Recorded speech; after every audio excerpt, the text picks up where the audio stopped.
룻이 시어머니 나오미의 부탁을 듣고 타작마당에 갔죠. 보아스가 금방 아내를 부를 줄 알았는데 추수가 다 끝날 때까지 아무 소식이 없자 시어머니가 인간으로 할 수 없는 짓을 했죠. 자기 며느리를 다른 외간 남자의 침상에 들어갈 수 있도록 자기 아들을 죽고 상복을 입고 있는 며느리의 상복을 벗고 그 남자를 유혹하는 옷을 입히고 치장을 하고 보낼 때 그 마음이 어떻겠습니까? 근데 그것을 룻이 순종을 하고 참 험한 일 당할 수 있는 상황 속에 하나님께서 보호해 주셔서 그 보아스가 룻을 보고 너 어쩐 일이냐, 내가 너를 좋게 봤는데 이게 무슨 일이냐 이렇게 하지 않고 그를 보호해 주고, 특별히 룻이 온갖 수치 속에서 있을 수 있는 상황인데도 보아스가 네가 현숙한 여인임을 온 세상이 다 안다, 그 말에 큰 위로를 받고 그를 그의 날개 아래, 우리 성경 본문에는 보아스가 그 이 옷자락의 이불로 그를 보호했지만 하나님께서 하나님의 날개로 룻을 보호해 주셨습니다.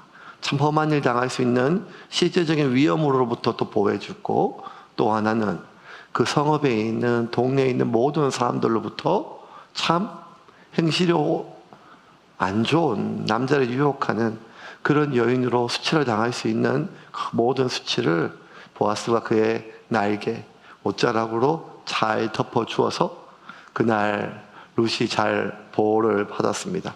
새벽까지 그 날개 아래 보호를 받았습니다. 14절 같이 읽겠습니다. 룻이 새벽까지 그의 발치에 누웠다가 사람이 서로 알아보기 어려울 때에 일어났으니 보아스가 말하기를 여인이 타작마당에 들어온 것을 사람이 알지 못하여야 할 것이라 하였습니다. 그 보아스의 마음이 참 얼마나 귀해요. 이 여인이 타작마당에 들어온 것을 사람이 알지 못하여야 할 것이다. 그러니까 룻을 보호했을 뿐만 아니라 룻이 당할 모든 수치까지 다 보호해 주었어요. 충분히 보아스가 비난할 수 있는 일이에요. 험담할 수 있는 일이에요. 그런데 그 수치를 덮어 주었어요. 그의 옷자락으로. 그런데 그것이, 그 옷자락이라는 단어가 주의 날개라고 하는 날개에 똑같은 단어라고 그랬잖아요. 하나님의 날개라는 거예요. 보아스는 그런 생각 안 했죠. 자기가 그냥 빨리 덮어줘야겠다, 보호해줘야겠다 싶었지만 하나님은 그것을 뭐로 여기셨는가 하면 하나님의 날개로 여기셨단 말이에요. 여러분, 이게 참 귀해요. 살다 보면 우리 눈에 뭐가 잘 들어오는가 하면 허물이 참 잘 들어와요. 허물이 잘 들어오고 세상에서 제일 재미있는 일이 남 흉보는 일이, 남 흉보는 일이에요. 뭐 잘못된가 뭐 하는가 이런 거 해서 그게 참 재밌는 일이죠. 세상에 제일 재밌는 구경이 불구경하고 싸우는 구경이라고 그러잖아요. 이 말이 얼마나 잔인한 말이에요. 불이 났든 싸우든 그게 얼마나 당사자는 힘들고 모든 게 끝나는 일이에요.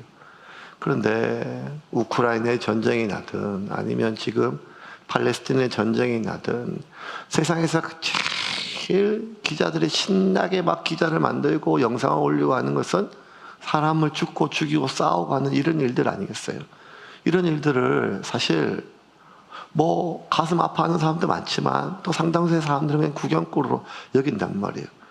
그러니까 우리의 눈은 누군가의 잘못, 허물 이런 거 눈이 안 좋아도 올바른 판단력이 없어도 자동적으로 들어와요. 그런데 그것을 덮어줄 줄 아는 사람이 하나님의 사람입니다.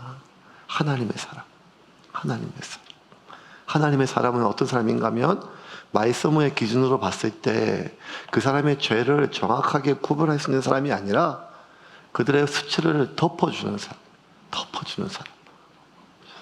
근데 우리가 다 그런 마음이 있어요. 우리가 좋은 마음을 갖고 그리고 누구의 허물을 덮어주고 마음 그렇게 해야지.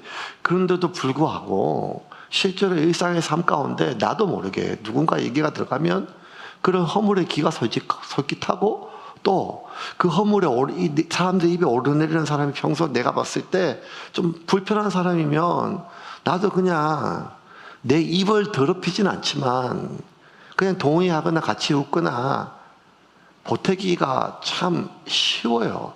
그래서 이거는요, 어떻게 마음을 아주 내가 특별하게 마음을 먹지 않으면 남의 수치를 덮어주기는커녕 그의 수치를 오히려 온 세상에 드러내는 사람이 된다는 거예요. 이거는 하나밖에 없어요. 내가 남의 얘기를 안 하는 겁니다. 남의 얘기를 안 하는 겁니다. 네. 남의 얘기를 안 하기로 작정하는 것입니다. 내가 눈으로 직접 보지 않은 얘기, 내가 직접 듣지 않은 얘기를 안 하면 돼요. 그러면 어떻게 되는가 하면 이게 전염병처럼 가다가 우리가 코로나 때문에 얼마나 학습된 게 많아요. 아무리 전염력이 강해도 중간에 면역 방어체계가 있으면 이게 전파가 안 되는 것처럼. 근데 어떤 사람은 슈퍼 전파자가 있어요. 딱 왔다가 50명씩 100명씩 하는 슈퍼 전파자.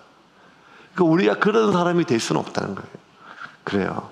내가 약해서 어쩔 수 없지만 내가 그냥 강력한 면역자는 되지 못한다 할지라도 슈퍼 전파자는 되지 말아야 되거든요. 슈퍼 전파자는. 그런데 이게 참 쉽지가 않습니다. 쉽지가 않고.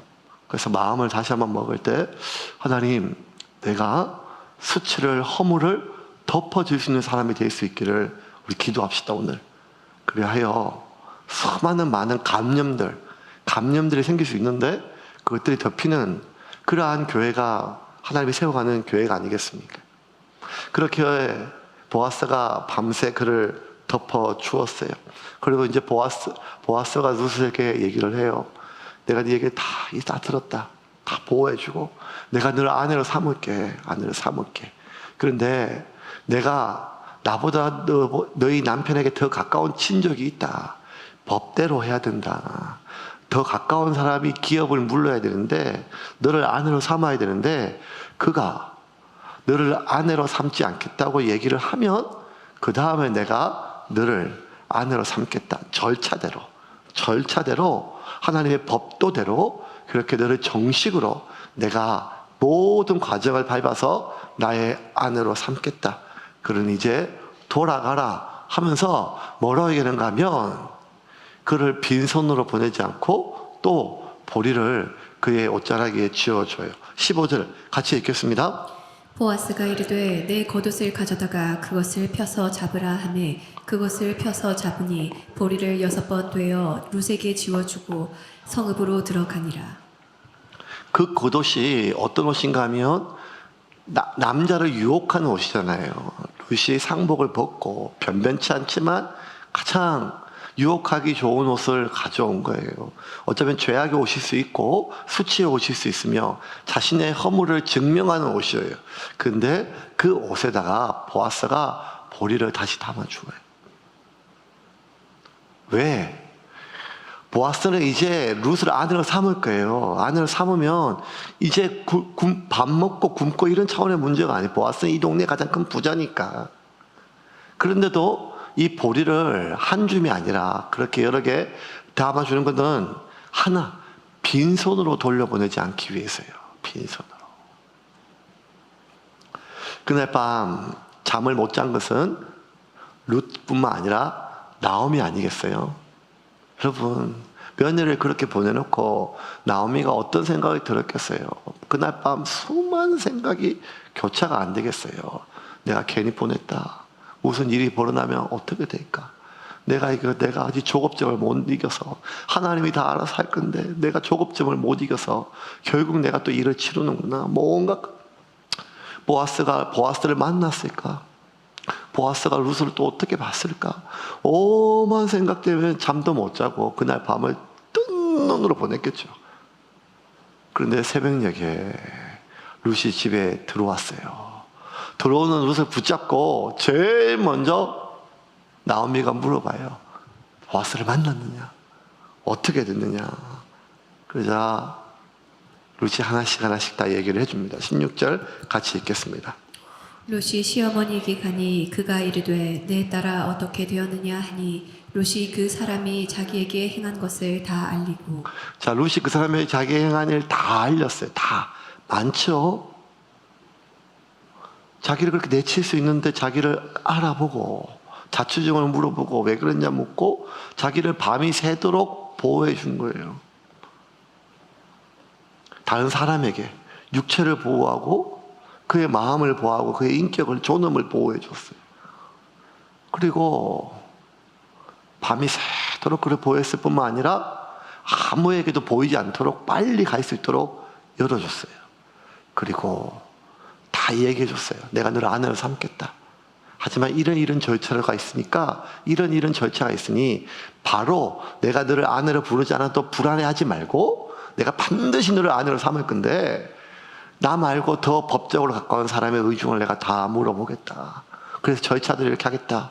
그리고 저를 보냈다는 말을 다 했어요. 근데 신기해요. 성경에는요, 그냥 그 많은 일들을 다 그냥 단 한마디, 다 아래고, 요 한 단어로 끝나요. 그리고 뭐라고 기록하는가 하면, 보아스가 룻에게 해주는 그 중요한 이에 대한 언급이 없이 그냥 하나만 얘기해요. 나를 빈손으로 보내지 않고 보리를 보냈다는 말이에요. 16절, 17절 같이 읽겠습니다. 이르되 그가 내게 이 보리를 6번 되어주며 이르기를 빈손으로 내 시어머니에게 가지 말라 하더이다 하니라. 이에 시어머니가 이르되 내 딸아 이 사건이 어떻게 될지 알기까지 앉아 있으라. 그 사람이 오늘 이 일을 성취하기 전에는 쉬지 아니하리라 하니라. 그냥 지금 이 룻기를 기록하는 룻기 저자는 보아스가 룻에게 해준 일이 많거든요. 보호해주고 약속해주고 절차를 해주고. 근데 그것에 대해서는 별 언급이 없어요. 그냥 다 말했다라고 하고 오직 한 구절 더 추가했는데 그 한 구절이 뭔가 하면 17절 여기에 집중해요. 17절 다시 제가 읽을게요. 이르되 그가 내게 이르되 이 보리를 6번 되어주며. 아니 보리 몇 번 몇 대 준 게 뭐가 그렇게 중요해요? 근데 이러기를 빈손으로 내 시어머니에게 가지 말라. 지금 중요한 거는 룻이잖아요. 보아스에게 나오미는 아무런 의미가 없어요. 룻기잖아요. 그런데 모든 나오미의 관심은 보리를 얼마나 가져오는 이게 아니라 보아스가 룻을 아내로 삼는지 안 하는지, 아내로 삼아야 아들을 낳을 것이고 아들을 낳아야 그 아들은 보아스의 아들이면서도 죽은 자기 아들의 손이란 말이에요. 그러니까 자기 아들의 대가 이어지는 거예요. 나오미의 모든 마음은 자기가 지금 죽어도 여한이 없는 일은 뭔가 하면 죽었던 내 아들 대가 이어지는 거예요. 그래서 하나님은 산 자의 소망이시고 죽은 자에 대해 소망이 된다. 그거거든요. 그런데 그 보아스가 했던 말은 다 하나도 없고 하나만 나와요. 뭐 보아스가 뭔가 하면 빈손으로 내 시어머니에게 가지 말라. 빈손으로. 이 말에 나오미의 마음이 녹아요. 왜 녹는가 하면요, 여러분. 룻기가 뭐 중간중간에 이제 뭐 다른 교육자가 설교했기 때문에 맥이 좀 끊어지긴 했지만 룻기 전체에 흐르는 하나의 단어가 있다면 이 나오미의 기구한 인생인데 나오미의 그 나오미라고 하는 여자를 대변하는 그 평생에 참 이 기구한 팔자를 대변한 한 단어가 텅 빈이라는 단어예요. 비어있다.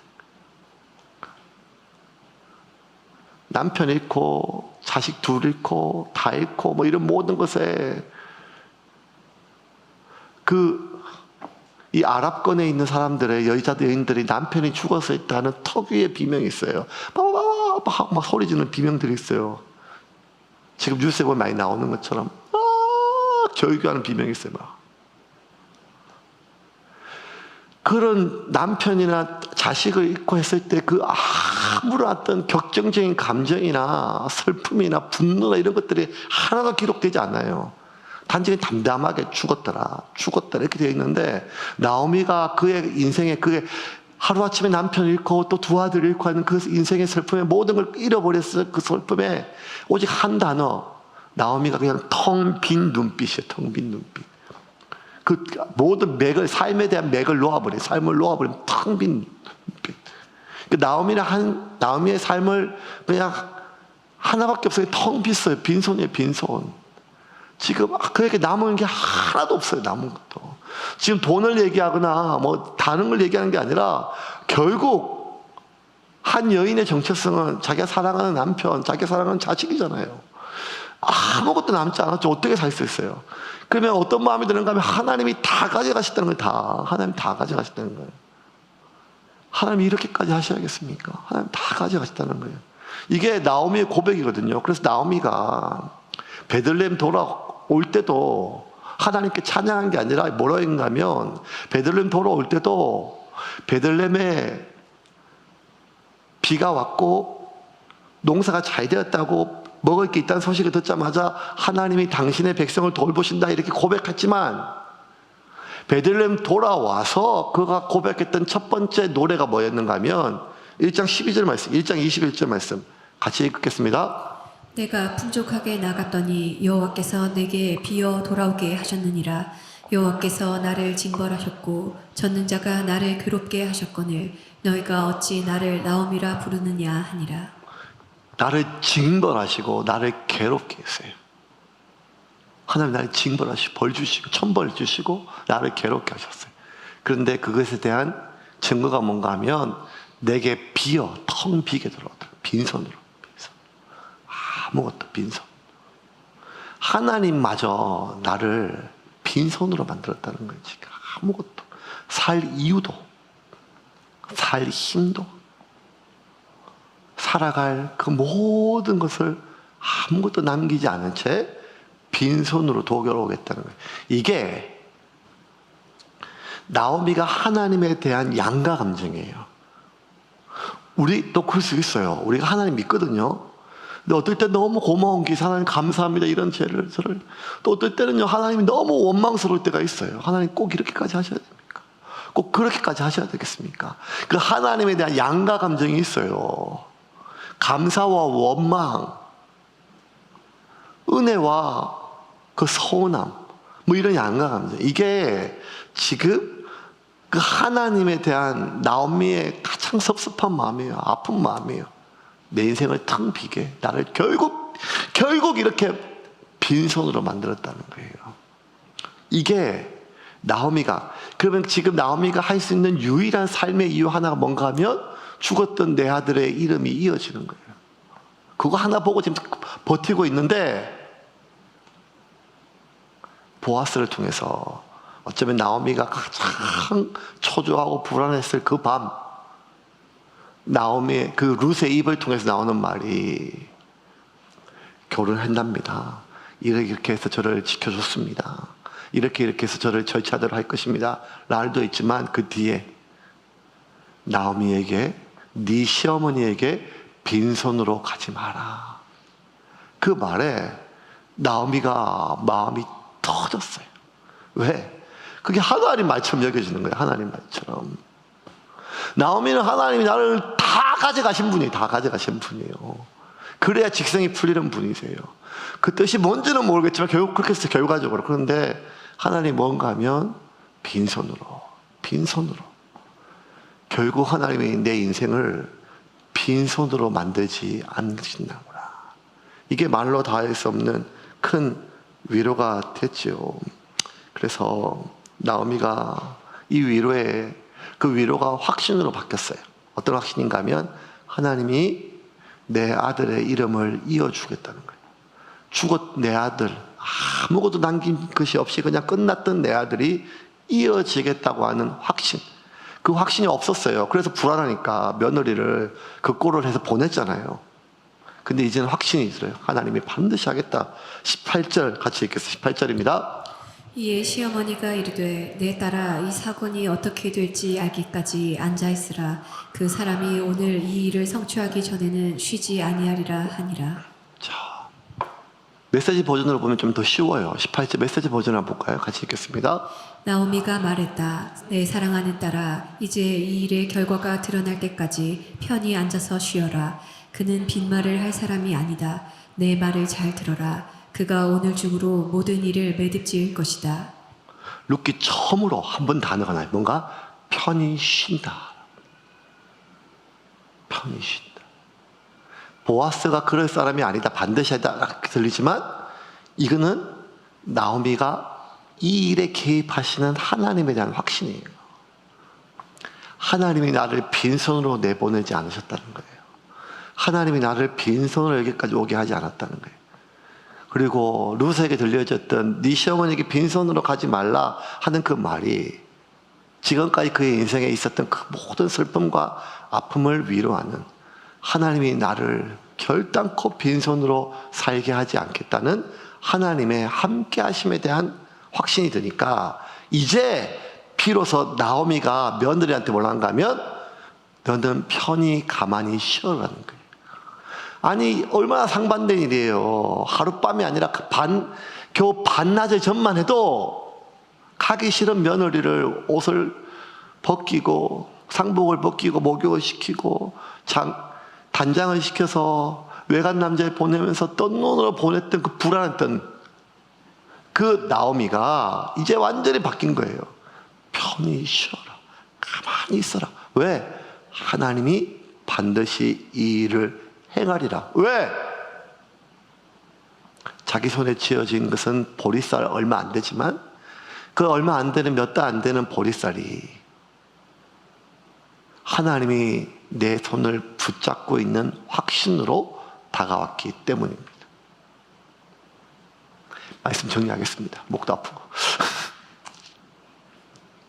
여러분, 이번 수련회 참 좋았어요. 첫날 김용희 선교사님 말씀 너무 좋았어요. 축구만 조금 봤으면 더 좋았을 건데 축구 안 좋아하시는 모양이에요. 그래서 저는 시간이 그렇게 된지 모르고 빨리 기도회 끝나면 가서 축구 볼 줄 알았더니만 11시더라고요. 어쨌든 말씀 너무너무 좋고, 그리고 또 신기하죠. 우리는 혼나야 좀 은혜가 되는 모양이에요. 1시간 반, 우리 3시간 반을 혼났는데도 어쨌든 그 말씀의 은혜를 받고, 또 둘째 날 김관성 목사님 말씀 완전히 상반된 말씀이거든요. 상반된 말씀인데도 그러면 또 막 혼란이 되고 이런 게 아니라 그냥 다 은혜가 됐죠. 위로가 되었어요. 위로가 되고, 여러 가지 간증들이 참 많은데, 이제 그게, 김관성 목사님이 2019년도 다니엘 기도회 때 했던 간증들이거든요. 예, 다 했던 말, 거의 다 하셨던 간증들인데도 참 은혜가 됐던 거는 그 선재, 한샘 인테리어 선재. 그래서 꼭 뭐라고 했는가, 그 단어가 저는 기억나요. 우리 선재가 마치 아들 얘기하듯이, 예. 자기 아들 얘기할 땐 지호가 그렇게 해놓고 아빠 이렇게 하고 지호 얘기하고, 선재 얘기할 때 우리 선재가 말이야. 우리 선재가 왜 그랬을까 보니까 아마 그때 한 그 5만 원짜리 이만큼 준 것 때문에 그때부터 이제 우리가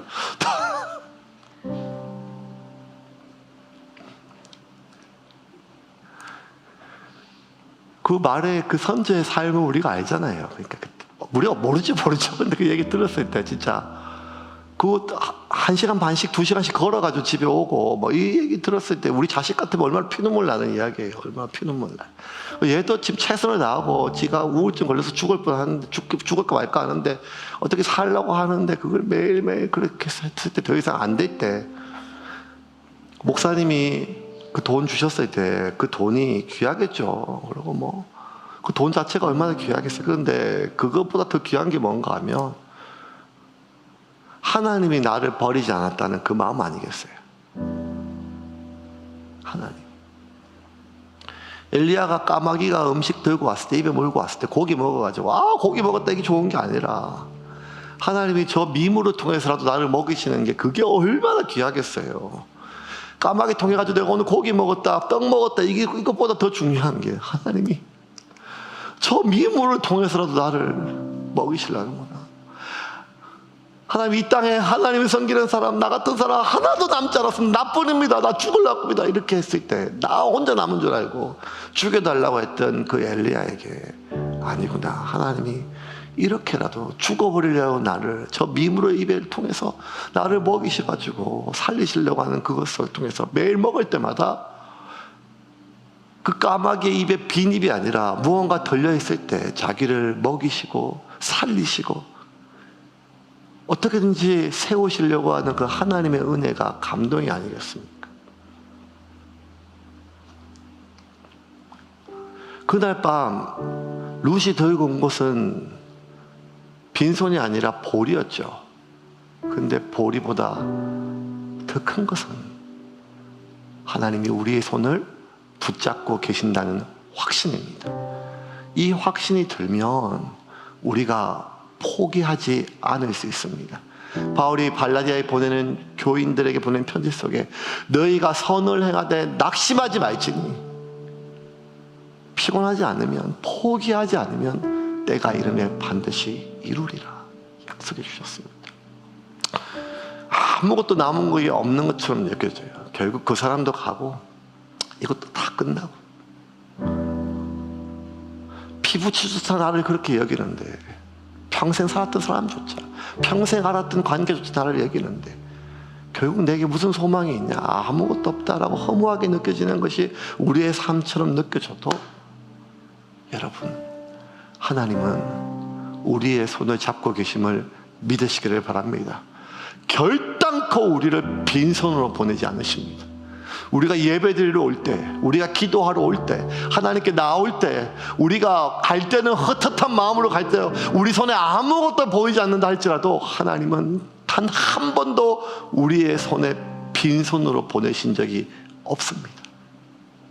그러므로 오늘 이 밤에 우리의 손을 붙잡아 주시는 그 하나님의 손을 확신하고 편히 쉴 수 있는 저와 여러분이 되기를 주님의 이름으로 축원합니다.